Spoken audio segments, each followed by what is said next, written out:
And they're off. A little bit slowly away there was Golden Dove from stall number 2. Very keen Alternativa. If you saw her go to post, no great surprise really, because she was a bit of a handful then too.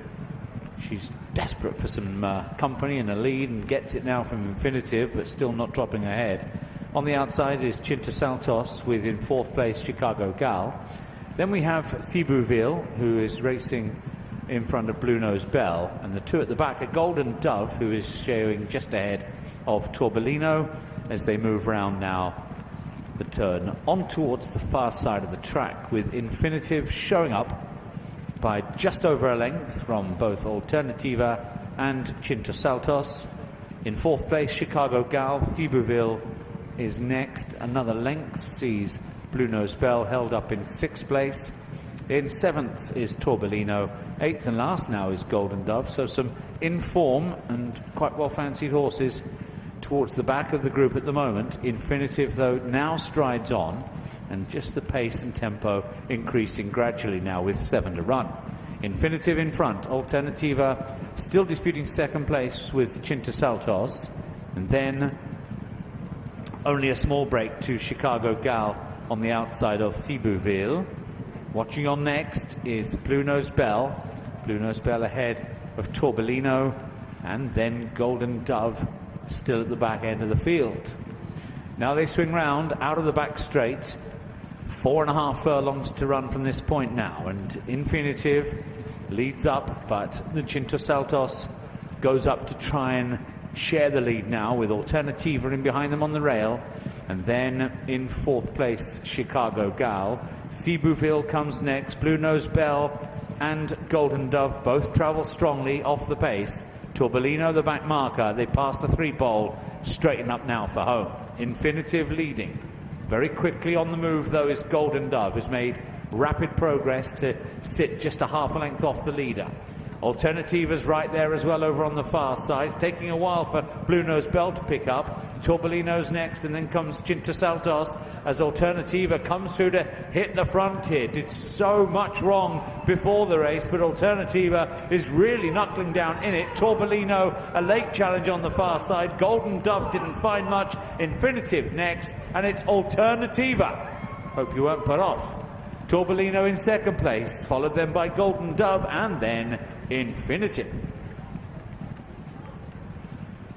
What a market. A fair few were put off by Alternativa's behaviour pre-race, and in the first couple of furlongs she looked a little bit tricky for Rossa Ryan, but it's a treble on the card for Rossa.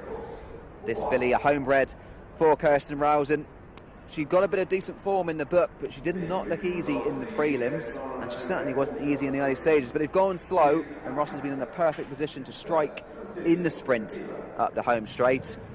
Just too keen down the back was Golden Dove, and that may have harmed her finishing effort in the closing stages. So Reece Clutterbuck and Simon Earl. But this was a race where I think Rossa Ryan deserves plenty of plaudits, not just for the ride and the race itself, but just keeping her demeanour calm enough to actually produce a performance, because she got so sweaty pre-race. She drifted in the market understandably, but just did enough to hold on, and she's got a valuable win on the board. Whether she'll race much more than this, I'm not too sure. She might not be the easiest to train for Race Beckett, but it's job done as far as her career. Back in 2nd, good run from Torbellino, enjoyed herself on the snow at St Moritz. But I think, Tom, this is mostly down to Rossa Ryan just keeping enough control of Alternativa, and the race played to her strengths in the end. Yes, Rossa Ryan was calm personified going down to the start, and no doubt that had a bearing on her. But she was sweaty. She was very keen going down to post. She was pretty keen in the run as well, Steve, but she still won. And well done to both you and Rachel, by the way. Well, yeah, I mean, well done to the filly. I think a couple of things helped her. One, it was an excellent ride. And two, I think you breathed a sigh of relief when Infinitive come up on her outside and got in front of her. At least after about 2 furlongs, he could settle her. Given how much she did wrong, she's one of 73 here. In terms of ability, I have no doubt at all she's a mid-80s horse in terms of the ability there. If she could calm down. As James said, maybe they, because she's well bred, maybe they'll retire her. If they do run again, I wondered if they'd be tempted to try a Hood. Because it's beforehand, in particular, where she was getting uptight, and it would then no surprise to see her go down quickly and whatever. And if that carries on like that, then it's limited how far she'll go. But if they could get her to calm down, I think the ability there, the breeding says it as well, she's a lot better than 73. Yeah, I agree. This effort can definitely be marked up, can't it, Rach? Yeah, and that's the interesting thing, is because trainer Rafe Beckett is not afraid to use the red hood in the preliminaries, and a lot of what they were doing suggested that she is really quirky in the preliminaries. But I'm surprised that they didn't reach for the at least the hood early, let alone in the race. It was also a bit interesting that she broke really well from the inside draw from one. She almost seemed to startle herself with how quick she broke, and it didn't help that Golden Dove, who was drawn 2, just missed the break completely. So it's almost she broke and just went, why is there a lot of room? Because they had the stalls in the middle of the track, so there was the cutaway immediately to her inside, which probably didn't help her having limited experience. But I mean, she won that quite impressively, turning away. I mean, Torbolino, she's a proper mare you can set your flag to. The disappointment is Blue Nose Belle, who just never settled at any point in the race. Really surprising, because that's not how she runs. And then when David Provitt had to pull her off heels, switched wide in the stretch, and then there was absolutely nothing. So hopefully put a line through that. But I'd love to give her another go. I mean, she has a win. She's not going to. She's now at this point not going to diminish her breeding value by running a couple more times. Because even if they wanted to breed her, it would be her first. It'd be first cover, so they probably wouldn't breed her till midway through this month, if they already had a stallion booked or anything, and then run her a couple of times and foal. And the encouraging thing for her, in terms of all the quirks that we see, I don't know if she's different at home, are all that she wants to do things. She's not like she's not reluctant. I mean, to be fair, she's tried very hard when she's hit the front and battled on gamely.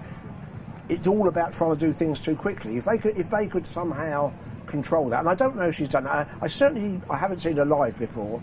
I haven't noticed in watching the videos her being awash with sweat, and tonight you couldn't miss it, could you? Of course you couldn't. So if they can do something about it, I think the heart is there. I think the heart is that of a racehorse.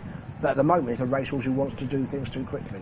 Well, it's a project, I suppose, for Rafe Beckett, who is a maestro with fillies. Let's not forget. Excellent trainer all round, and I mean, he'll give it some thought. But he certainly will. Yeah, I think you've got to be a little bit disappointed / frustrated with the finishing effort of Golden Dove, because in the end, Torbolino went past her for second. And at one stage, I thought she was going to win. She was pulling really hard early on. It was an odd race. Both her and Blue Nose Belle, who've had plenty of races, and I haven't noticed them being particularly keen before, were both keen tonight. It was odd. So you could argue the form isn't deep. I'm not trying to pretend that's a wonderful performance. The only point I was trying to make is that, given how much wrong she did, you'd have to feel there is probably a horse 10 pounds better than her mark if they can, get the temperament going the right way. Yeah, let's hope they can extract that improvement from Alternativa, who gets that win on the board. 16-5 for Rossa Ryan. Did a fantastic job to get her sort of settled. Rafe Beckett and Kirsten Rising. Second was Torbolina, 10-1. Third was Golden Dove, the 7-4 favourite. 3/4 of a length, separating the front two. And the winning time, the 8 o'clock, was 2:37.96, 6.46 seconds above standard. One of the slower times on the night. Let's get back to James with some winning reaction. Trouble in the evening for jockey Rossa Ryan, and that was probably the hardest part. Not actually, well, the race itself wasn't easy, but in the prelims she was very jig-joggy in the paddock, and she got more sweaty and more worked up as she headed on the walkway and you got on board. Yeah, that's why we got on her halfway down the chute, just for everyone's safety, and went down to start my own. But she did everything wrong. She didn't drop it till about 6 out, and still won, so she's done it well. She had a hard race the last day. It ended up being a very good race at War in Heaven, win it, and but today over that, just that small bit further on a slower gallop, she was happy, so it's good. Yeah, important for a pedigree to get the win on board. A much easier, uncomplicated type was Just Bring It for Clive Cox half an hour previously. He looked a nice, strong, solid type in the paddock. What did he feel like to ride? Because it's quite a cosy success in the end. Yeah, he did it well. I was very taken by him because he hadn't done a lot at home. Me and Clive both knew that, and I'd worked him last week and he did everything right, but that just not being fully there was hindering over our head, but he went through it well. The race he ran in Wolverhampton the last day last year, he would have said he was an unlucky loser, and it worked out really well, so I think he's going to improve a lot.